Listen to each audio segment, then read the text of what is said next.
The phone lit up again. Elaine, Walter, Lucas. Names that once meant warmth now made my skin crawl. 6 months ago, my mother spat the words, "Get out! You're not family anymore." So I did. I walked out with nothing but silence and the taste of betrayal. Now their texts flood in. Lucas is overwhelmed. Dad's insurance lapsed. Can you help? I used to think being needed meant I mattered. I was wrong. Love shouldn't feel like debt collection, and this time I'm not answering, because you can't return to a place that never saw you as home. The apartment was silent, except for the soft hum of the ceiling fan, spinning like a lazy thought above my head. I sat curled in a second-hand chair near the window, a lukewarm cup of coffee resting on the sill. My phone lit up again, vibrating once, then twice, like a pulse I didn't ask for. The names were the same: Elaine, Walter, Lucas. I didn't have to unlock the screen to know what they wanted. The messages always came in clusters, never just one. Can you help us with the heating bill? Lucas is stressed again. Can you talk to him? Dad's insurance needs to be renewed. They always arrived like demands dressed up as concern, and every time they did, I felt the same tightening in my chest, a mix of shame, anger, and a familiar ache I hadn't yet learned how to unname. My apartment wasn't much. A one-bedroom rental with scuffed hardwood floors and chipped paint along the baseboards. But it was mine. It didn't ask for more than I could give. It didn't send guilt-tripped messages at 2 a.m. or act like survival was my personal obligation. Here, if the dishes piled up, it was because I left them. If a bill wasn't paid, the fault was mine alone. For the first time in years, that sense of responsibility didn't feel crushing. It felt fair. 6 months ago, I left. There was no dramatic fight, no slammed doors or shattered plates. Just a quiet sentence dropped like a blade. You think you're better than us now? My mother said. Then go, and don't come back. Her voice wasn't raised, but it sliced just the same. I stood in the hallway of that old house, duffel bag in hand, heart stuttering in disbelief. I remember the sound of the hallway clock, ticking louder than usual. I didn't say anything, not because I wanted to be noble, but because I had nothing left to say. The words had dried up from years of biting my tongue, folding my needs into the seams of their expectations. I still remember the way the floor creaked under my boots as I walked to the door. No one stopped me. No one even looked up. My father sat with the TV remote in his lap, eyes glued to a sports channel. Lucas mumbled something about not finishing his game. And my mother, she stood there with her arms crossed like she was waiting for me to apologize, to beg. I didn't. The air outside was cold. February wind nipped at my cheeks as I stepped into the driveway. I didn't have a plan, just enough gas in the car to get somewhere that didn't reek of resentment. That night, I slept in a hotel an hour away, staring at the beige ceiling and wondering what came next. For the first time, the silence didn't terrify me. It felt like the beginning of something, even if I didn't know what. Back then, I told myself I'd only be gone a week, maybe 2. Just enough time to clear my head. But time stretches strangely when no one is asking you to carry their weight. Days became weeks, weeks became 6 months, and still the messages came. I turned my phone screen down on the table, the buzz still humming against the wood like a fly I couldn't swat. It wasn't that I didn't care, it was that I cared for so long without return that I'd run out of room to keep caring. My therapist once said, "Love without reciprocity becomes servitude." I think I nodded. But only now do I fully understand what she meant. My eyes landed on the photo frame tucked between a stack of books on the shelf. It was the only picture I took from that house, me at age 12, standing next to my science fair project. No one else in the photo. They hadn't come that day. I remembered calling my mother afterward, asking why. She said Lucas had a dentist appointment. You understand, right? I said I did. But maybe I never truly did. I remember the exact day I left because I had just wired over the largest amount I'd ever sent them, $3,500. It was for the mortgage, or so they said. Mum had called me during a client meeting, her voice dripping with urgency and just enough maternal guilt to crack my defences. "We're about to lose the house, Rachel. Your father's pension cheque bounced, and the bank is breathing down our necks, if you still care at all." And I did. I always did.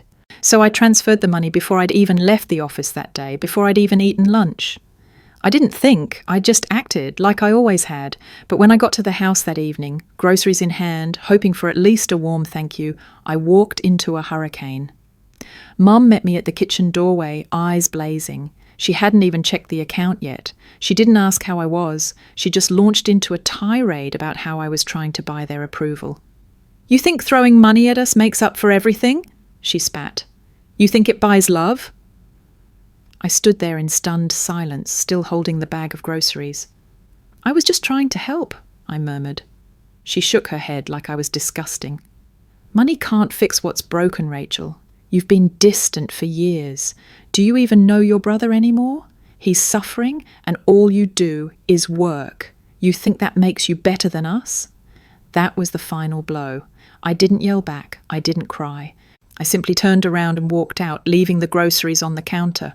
The door didn't slam. It clicked shut behind me with surgical precision. I remember the sound clearly, like a punctuation mark at the end of a chapter. Later that night, I sat alone in my apartment, still in my work clothes, staring at the single photo frame I had brought with me, an old faded snapshot from a birthday party I barely remembered. In it, I'm about 9 years old, standing off to the side of a group shot, eyes slightly turned away from the camera.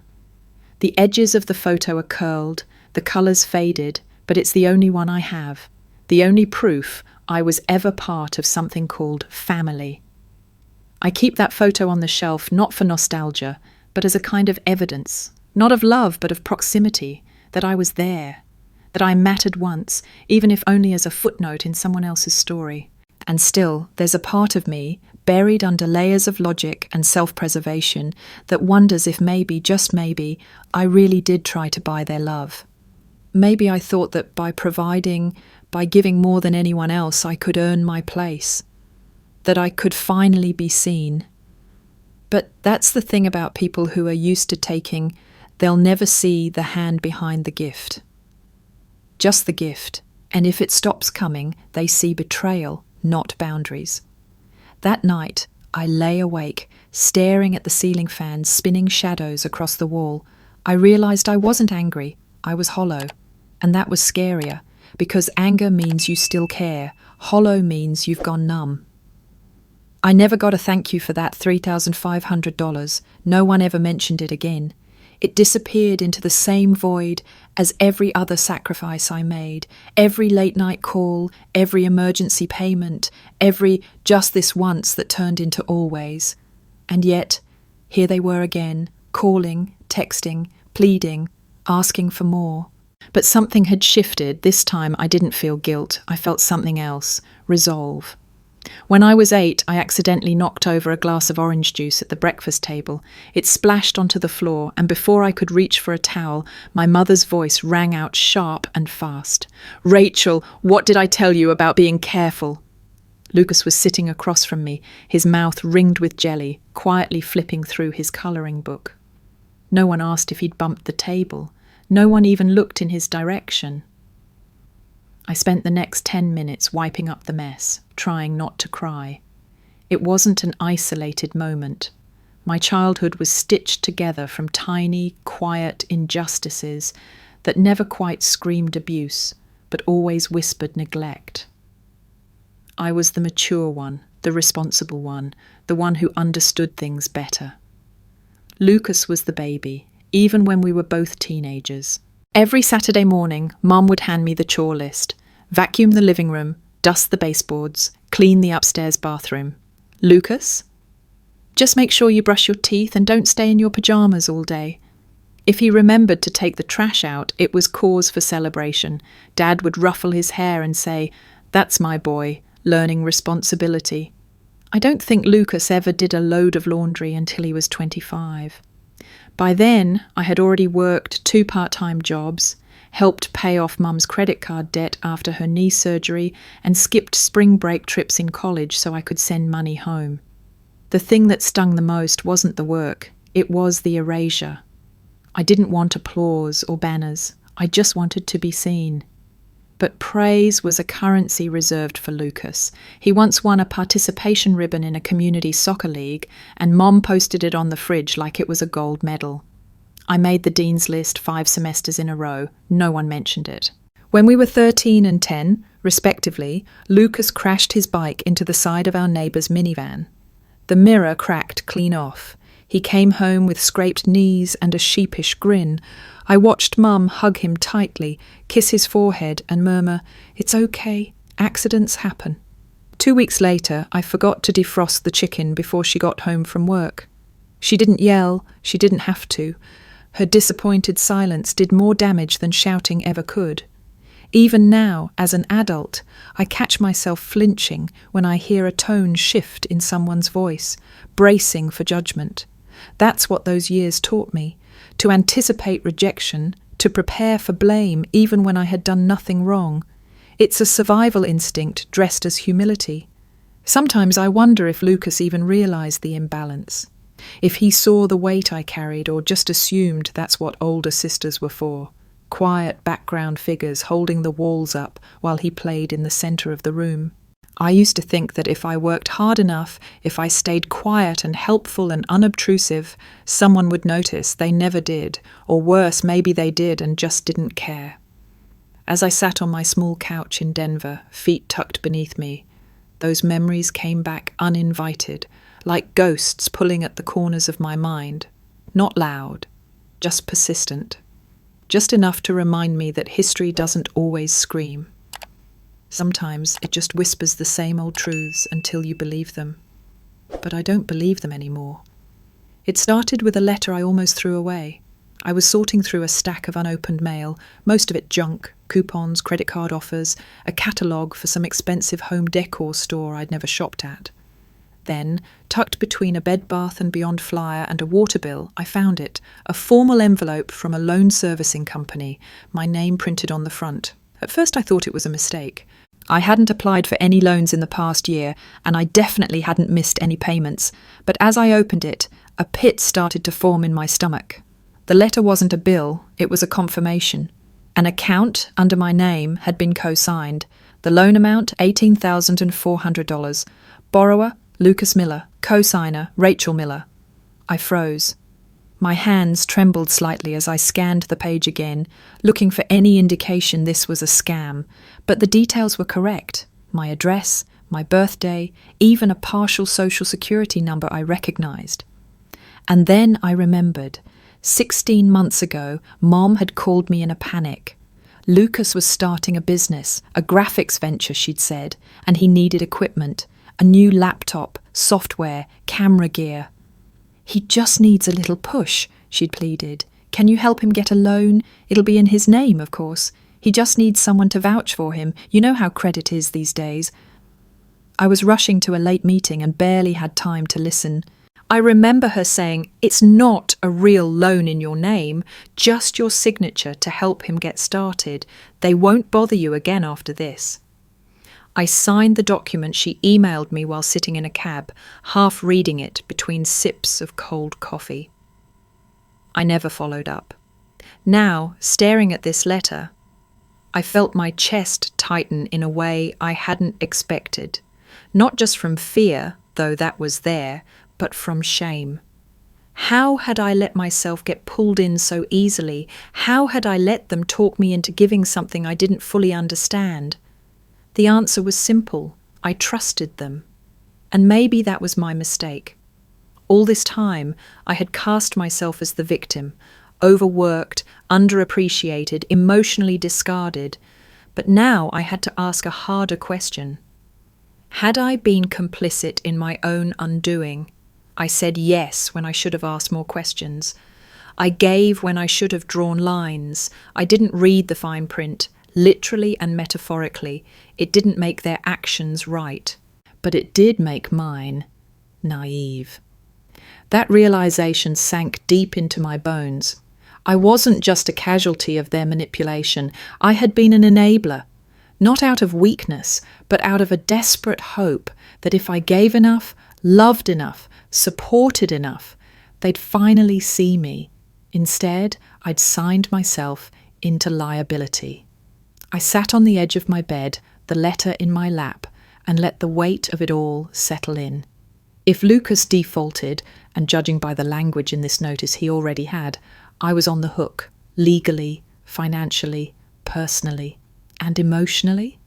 I was already paying the price. I looked at the framed photo again, me at that forgotten birthday party, slightly turned away from the camera. I wondered, not for the first time, if I'd spent my whole life just slightly turned away, hoping they'd notice, hoping they'd turn me back around. But now I was facing forward, and for once I was really seeing the truth. The message came at 4:17 p.m. on a Friday. Emergency, come home. It's serious. Mum. No details, no follow-up. Just that vague, manipulative urgency she had perfected over the years. For a moment I considered ignoring it, letting the silence speak for me the way they always had. But something in me itched, a mix of curiosity and habit. So, against my better judgment, I drove the 90 minutes south to the house I hadn't seen since I left it behind, with a quiet click of the front door. As I pulled up the familiar driveway, I noticed the front steps looked more cracked than I remembered, weeds curling between the cement slabs. The porch light was on, even though it wasn't dark yet, a beacon, or maybe a warning. I stepped inside without knocking. The living room looked exactly the same. Same beige sofa with its sagging cushions, same coffee table cluttered with coasters and unopened mail, same scent of lemon-scented floor cleaner that never quite masked the underlying bitterness of the house. Mum was in the kitchen, arms crossed, face tight with something between frustration and fatigue. Dad sat silently at the dining table, his cap pulled low over his brow, fingers tracing the rim of a cold mug. And Lucas? He was sprawled on the couch, controller in hand, eyes glued to the screen as if nothing had changed. "You came," Mum said, not with relief but expectation. "You said it was serious," I replied, setting down my bag. "What happened?" She didn't answer right away. Instead, she gestured for me to sit. I didn't. Finally, she exhaled sharply. "The house. We're months behind on the mortgage. The bank is threatening foreclosure. Your father's medical bills are stacking up. Lucas's student loan got denied. We're drowning, Rachel." I waited, knowing the pitch was coming. "We just need a little more help, just for a few months, until things stabilize." There it was. I shook my head slowly. "I've already sent over thousands. Where did that go?" Dad looked up then, his voice low. "That was just to cover short-term stuff. Unexpected expenses. You know how life is."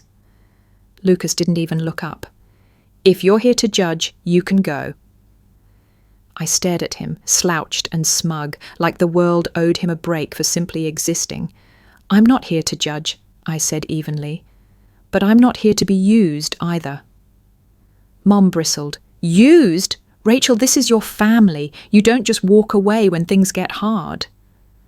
I almost laughed. "That's rich, coming from the woman who told me to leave and never come back." She flinched, but only for a second. "You're being dramatic," she said, waving a hand like swatting a fly. "You were emotional. We all were." "No," I said firmly. "You were cruel, and you meant it." Silence followed, the kind of silence that doesn't invite peace, but simmers with judgment. "After everything we've done for you," Dad muttered. I turned to him. "What have you done for me, exactly, besides guilt-trip me into funding your lives?" Lucas finally spoke. "You think just because you make a little money you're better than us?" I felt my jaw tighten. "No. I think I deserve to not be the only adult in the room." Mum's voice went shrill. We didn't call you here for a lecture, Rachel. We called because we need support. Real families help each other. I looked at each of them, the people I had bled for, in quiet, invisible ways, and then I said the one thing I knew would land like a stone in water. Maybe we're not a real family. Lucas snorted. Not a real family? That's funny coming from someone who signed a formal agreement to support us. I turned to him slowly. What are you talking about? He looked away from the TV for the first time. The financial support document. You volunteered. Don't act like you're some victim now. My stomach dropped. What financial document? Mom's expression flickered, too quick for anyone else to notice, but I caught it. That split second of hesitation, guilt, fear. Then it vanished. You know, she said too casually, that paper we had you sign last spring, the family support letter. I blinked. You told me it was a letter of emotional affirmation, that it was just something for your church group's reconciliation initiative. You said it was symbolic. Lucas scoffed. It wasn't symbolic to the bank. They used it when applying for refinancing. Said it showed you were committed to covering a portion of the debt. I felt like the floor had tilted beneath me. You used that paper to apply for credit? Mom's voice turned defensive. We didn't lie. You did say you'd help. I didn't say I'd guarantee a loan. Dad finally spoke, his voice scratchy with age. You're reading too much into this. It's not like it's legally binding. Lucas laughed. Actually, it kind of is. The bank saw her as an informal co-signer. They approved based on that assumption. I mean, it helped. I stood there, a pulse pounding in my ears. That document, I barely remembered the contents. I had signed it in the kitchen while Mum hovered over me, urging me to finish quickly before dinner got cold. I'd barely skimmed it. It was written in flowery language about shared family responsibility and ongoing support rooted in love. At the time, I thought it was corny but harmless, something to keep Mum happy, a favour, nothing more. Now it had been weaponized. I backed away, needing space to breathe. You forged a financial obligation using my name. Mum stepped forward. We didn't forge anything. You signed it. You gave us permission. No, I didn't. Not for this. Not for debt. Not for risk. You manipulated me into thinking it was symbolic. You always twist things, she said, her tone icy. You want to be a martyr so badly. I looked at Lucas, whose smirk had faded slightly. You knew what you were doing, he shrugged. Mom said you were on board, said you wanted to help. And you didn't think to verify that? Ask me directly? Why would I? He snapped. You've always helped. That's what you do. There it was. The most honest sentence in the room. That's what you do. That's what I had become to them. A reflex, a resource. An unspoken ATM dressed in business casual. I had been offering support, thinking it was a lifeline. They'd been building a scaffold with my name on it, one plank at a time. I picked up my bag with shaking hands.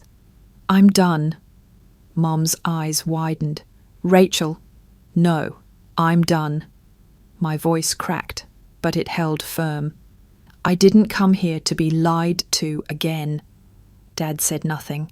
Lucas sank back into the couch, muttering something under his breath. Mum opened her mouth, then closed it. No apologies, no regret, just the faint disappointment of a plan unravelling. I opened the door. The hallway was cold, the light dim. I stepped through it without looking back. And this time I didn't even hear the click of the door behind me. Back in my apartment, I didn't bother turning on the lights. The fading daylight slipping through the blinds was enough. I dropped my bag by the door, kicked off my shoes, and went straight to my desk. My laptop sat there, half-charged, waiting like a loyal witness. I opened it and clicked on the folder labelled Family Finances. It had started as a simple Excel sheet to track the occasional utility bill or grocery reimbursement. But over the years, it had evolved into something more, a digital diary of debt disguised as duty, Each row held a transaction, each cell a memory, and every column reminded me how often I had said yes when I wanted to scream no. $189.36. Electric bill. Mum called late at night, said, "We're freezing here." $72.91. Water bill. Lucas forgot to pay again. $450. Shiro, urgent car repair. Mum, we can't get to the pharmacy without it. $200 Laptop for Lucas. Just a small loan, he's trying to start over. $900. Medical copay for Dad. We'll pay you back with the next pension check. $2,000 ours. Mortgage gap during Christmas. You don't want us to lose the house during the holidays, do you? Line after line. Each amount felt small in the moment. But now, scrolling to the bottom, the total glared back at me like a slap. $19,040. 17. That's how much I had given, quietly, consistently, without contracts, without promises kept, without even a thank you card. I leaned back in the chair, exhaustion sweeping over me. It wasn't just about the money. It was what each dollar represented. Sacrificed sleep, skipped vacations, groceries returned at checkout because I prioritized someone else's emergency. I clicked into the notes column I'd added recently, a way to remind myself of the context. Mom said just this once. Lucas promised to repay in 2 months. Dad said he'd call the insurance company next week. Still waiting. A bitter smile crept to my lips. I had written these notes like a historian documenting a slow collapse, objective, measured, even hopeful, but reading them now, they sounded like entries in a journal of self-deception. Some part of me had always believed they'd make it up to me, that one day I'd get a call out of the blue and hear, "Thank you, we couldn't have done it without you." But that call never came. Instead, what I got was silence, or worse, entitlement. They didn't see what I gave as generosity. They saw it as obligation, a daughter's duty, an older sibling's role. As if I had been born with a contract stapled to my birth certificate, must support at all costs. I clicked save and closed the file. Then I sat there, staring at the blank desktop, my reflection faintly visible in the dark screen. For years I had been the safety net, but no one ever asked if I had a net of my own. I didn't intend to dig, I just wanted to prove to myself that I wasn't crazy, that the numbers on my spreadsheet weren't exaggerations born from bitterness. But curiosity is a strange thing. It starts as a whisper and becomes a compulsion. While searching through an old email chain from my mother, labelled urgent in all caps, I stumbled upon a PDF attachment I'd never opened. The subject line had read "backup for tax purposes," which I'd ignored, assuming it was another vague request to help her sort things out. But that day, something told me to look. It was a monthly statement from her personal checking account. The date, 6 months prior, right around the time she claimed they were barely holding on and had no other options but me. I scanned the list of deposits and nearly dropped my coffee. $500 from Aunt Sherry, $750 labelled L. Simmons, a family friend. $1,000 wire transfer from someone named Miller D., likely Uncle Dan, and me, $1,300, listed simply as Rachel Mortgage Help. My pulse quickened as I kept scrolling. This wasn't an isolated month. I searched my inbox, found 2 more statements she had attached in other tax emails. Same pattern, multiple sources, each month. They had been receiving money from at least 4 different people, possibly more, yet every phone call, every guilt-drenched voicemail, every sigh-laced text had said the same thing. "You're the only one we can count on." I felt something shift in me, sharp, clean, irreversible. It wasn't just about the money anymore. It was the narrative, the story they crafted to keep me tethered. I had believed I was essential, that without me they would sink. But now I saw the truth. I wasn't their only hope. I was just the most compliant. Not the lifeline, the lever. Why fight the hard battles with others when Rachel says yes without asking questions? The pattern had always been the same. Lucas would mess up, miss a payment, crash a car, lose a job. Mom would soften the edges with a story. Dad would stay conveniently silent, and I would step in. Every time. But now I saw the structure behind the chaos. They didn't rely on me because they had no one else. They relied on me because I never pushed back. It's easier to manipulate someone who confuses loyalty with sacrifice.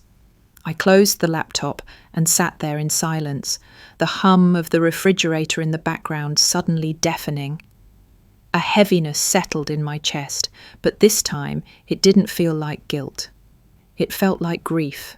The mourning of a role I had played for too long, the quiet death of an identity I never agreed to. I wasn't their saviour. I was their strategy.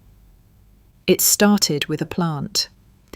A small pot of rosemary I picked up on a whim at the farmer's market, more out of curiosity than commitment.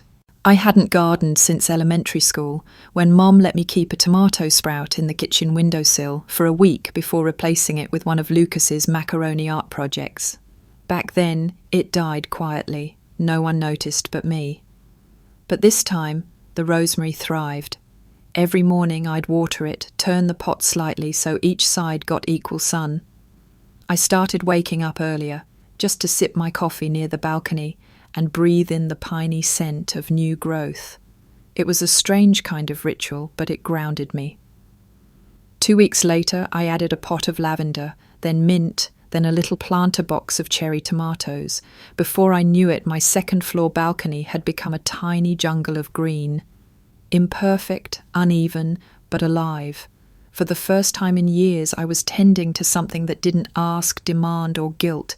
It just grew when given care, and gave back without expectations. I signed up for a beginner's yoga class at the community centre downtown. The first class, I fumbled every pose, my limbs stiff with years of tension I didn't know I carried, but the instructor smiled kindly and said, "There's no rush. You're already here. That's enough." No one had said that to me in a long time. I started walking to the weekend market every Saturday. I'd browse stalls of peaches and goat cheese, hand-knitted socks and homemade candles. One morning, as I reached for a basket of tomatoes, I heard a familiar voice behind me. "Rachel?" I turned. It was Marissa, an old college friend I hadn't seen in nearly a decade. She looked the same, if not more radiant. We hugged awkwardly, laughed at the surprise, and ended up grabbing iced coffee nearby. "You look really good," she said after a pause, "like peaceful, healthier than I remember." I wasn't sure how to respond, but the words landed softly, like a truth I hadn't dared believe. We talked for an hour, about work, life, books, nothing heavy. She didn't ask about my family, and I didn't offer. There was no space for old roles or quiet apologies, just two women rediscovering themselves. That night, back home, I looked in the mirror, same eyes, same face. But something had changed. My shoulders no longer curled inward. My jaw wasn't tight. I hadn't flinched at my phone vibrating in over a week. Healing doesn't announce itself. It slips in quietly, like light between blinds. And when you notice it, you realize you've been building something new all along. Without anyone's permission. Without anyone's blueprint. The following weekend, Marissa and I met again, this time for brunch at a little cafe tucked behind a bookstore. It was the kind of place with handwritten menus and mismatched chairs, the air filled with the scent of cinnamon and old paper. We talked about her kids, her freelance projects, the yoga retreat she was planning. Then she said it. "I didn't want to bring this up, but I remember Lucas reaching out a couple years ago. He asked if I knew any lenders who'd overlook credit issues. He said you were helping him start over, but that you were too busy to apply for things, so he'd be handling paperwork on your behalf. He made it sound like you'd agreed to it." I felt the blood drain from my face. "What kind of paperwork?" I asked, keeping my voice even. Marissa hesitated. He mentioned small online loans, short-term stuff. I didn't think much of it at the time. He said it was under your name, but managed by him. I didn't answer. My fork lay untouched next to my half-eaten omelette. Later that afternoon, back in my apartment, I sat at the kitchen table with my laptop open and a weight pressing against my ribs. I pulled up my credit monitoring account, something I'd signed up for years ago but rarely checked unless I was apartment hunting. 3 entries I didn't recognize. 3 different online lenders. All within the past 18 months, all with my name on them. The amounts weren't huge, $400, $700, $950, but each marked as delinquent. Each opened from an IP address located in Colorado Springs. I felt my vision blur. He had done it. Lucas had used my information, again. And this time he hadn't even needed a signature. He just needed my name, my birthday, and enough personal details he could guess from years of proximity. Or maybe Mom gave him what he didn't already have. The thought made my stomach turn. I sat frozen for a long time, unable to move. Then I slowly slid off the chair and onto the floor, my back against the cabinets. I pulled my knees to my chest and let my head rest against them. I didn't cry. Not at first. It wasn't the money. It wasn't even the fraud. It was the betrayal layered on top of betrayal, the knowing, the deliberate choice to hurt me and gamble that I either wouldn't notice or wouldn't fight back, because that's who I was to them. The safe bet, the one who could be manipulated, borrowed from, erased. Tears came suddenly like a dam cracking open. I didn't sob, didn't wail, just silent, shaking tears that soaked through the sleeves of my sweater. I sat there until the sun shifted across the floor, until the room darkened and I could barely see the screen anymore. I had been rebuilding, planting, healing, and now here I was, back on the floor. The envelope was thin, white, slightly crumpled, stamped with the bank's logo. It arrived 2 days after I discovered the fraudulent loans, as if fate had decided to strike in rhythm. At first I thought it was junk mail, but the return address was from a mortgage servicing company I vaguely recognized. I sat at the table, holding it like a burning matchstick. When I opened it, the words jumped off the page like sirens. Notice of delinquency, 8 months past due, property in pre-foreclosure. I read the letter 3 times. Then I stared at the kitchen wall for a long while, letting the words settle in like dust. 8 months. I had been sending money regularly, at least until I walked away. Sometimes more than $1,000 a month, always earmarked for the mortgage. Mum had texted me payment due dates, sent crying emojis, forwarded vague reminders from the bank. I had wired the money like clockwork, but apparently it never reached its destination. I picked up my phone with numb fingers and called the number listed on the notice. After navigating the automated maze, a customer service rep named Daniel answered, his voice professional but gentle. I just need to verify the mortgage status for 847 Westview Lane, I said. I'm not on the deed, but I've been making payments on behalf of my family. There was a pause. Can you confirm the names of the homeowners? I gave them. Thank you. 1 moment. I listened to the click of keys and the faint shuffle of papers through the receiver. Then Daniel returned. The account is 8 months delinquent. Notices have been sent regularly. The loan is currently in pre-foreclosure status. A final demand letter went out 3 weeks ago. I inhaled sharply. So, even before I stopped sending money, the mortgage wasn't being paid? That's correct. Our records show the last full payment received was almost 9 months ago. I closed my eyes. Thank you. After the call, I stared at my phone for a full minute before dialing Lucas. He answered on the second ring, sounding irritated. What now? I didn't greet him. I just spoke to the bank. The mortgage hasn't been paid in 8 months. Silence. I was sending money, Lucas, regularly. Where did it go? He scoffed. You didn't send the full amount. Mom said it was just enough to keep us going. We covered what we could. You covered nothing, I said, my voice rising. You used the money for God knows what and lied to me about it.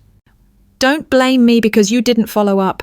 You chose to send it without asking questions. My hand tightened around the phone. I trusted you. He laughed bitterly. Well, that's on you. That sentence snapped something inside me. The blame, the indifference, the entitlement. I was done absorbing the shock. I was done being the safety net no one thanked. I hung up. The silence afterward was louder than anything he could have said. I couldn't sleep that night. Even after the phone call ended, even after I shut off the lights and buried myself under the covers, the weight of it pressed against my chest like stone. The words kept looping in my head, that's on you, like this was my fault, like all of it had been. At 2:14 a.m., I got out of bed and went to the hallway closet. I pulled down the battered file box I hadn't touched in over a year.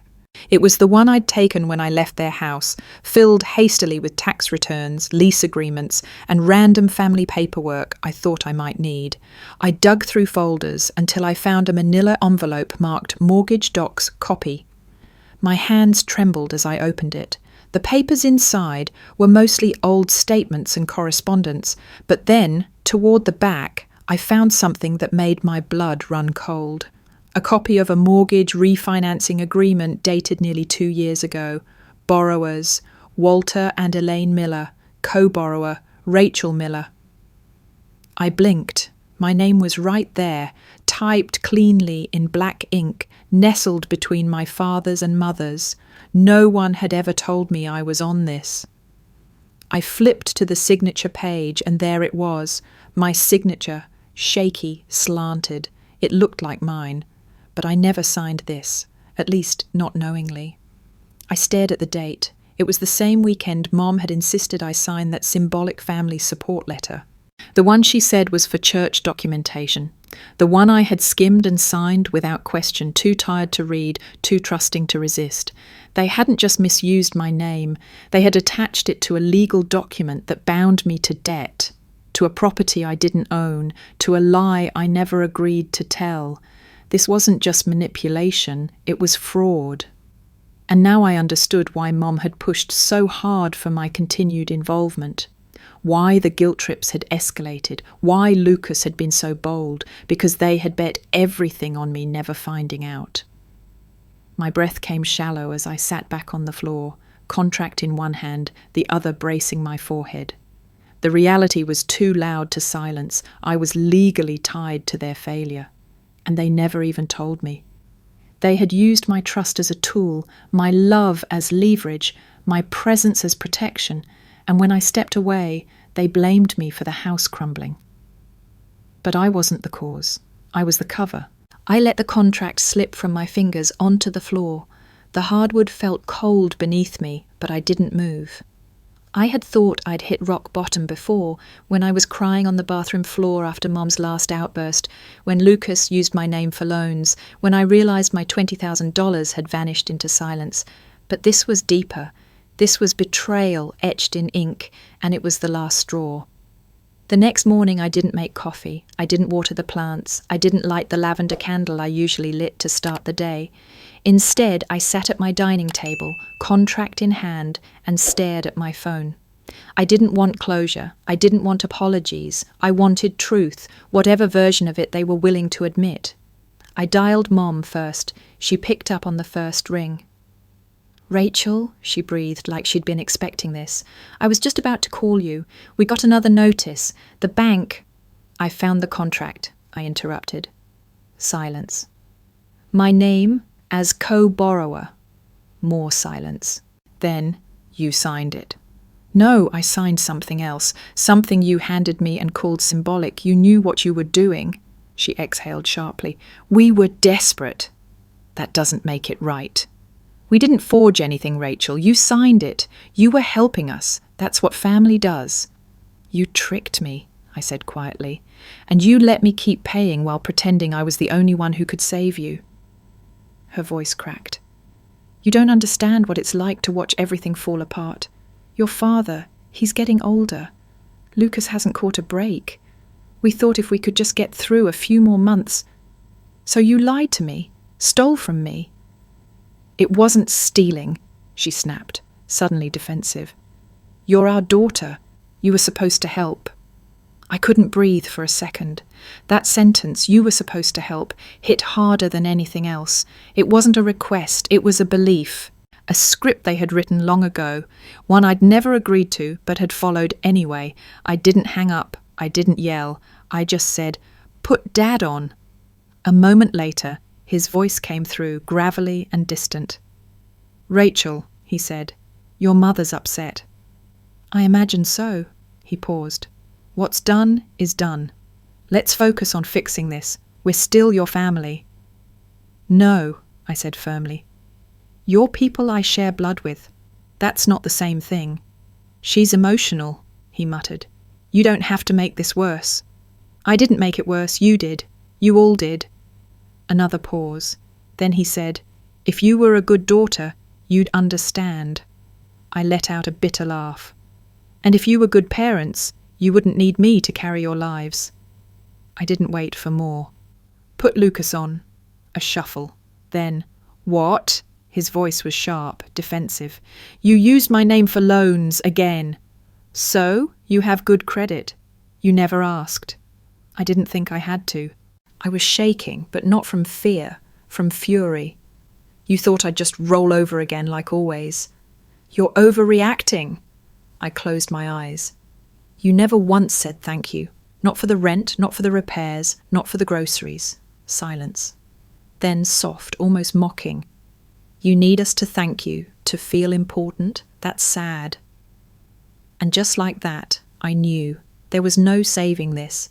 I didn't respond to Lucas. I didn't argue or explain or try to make him see.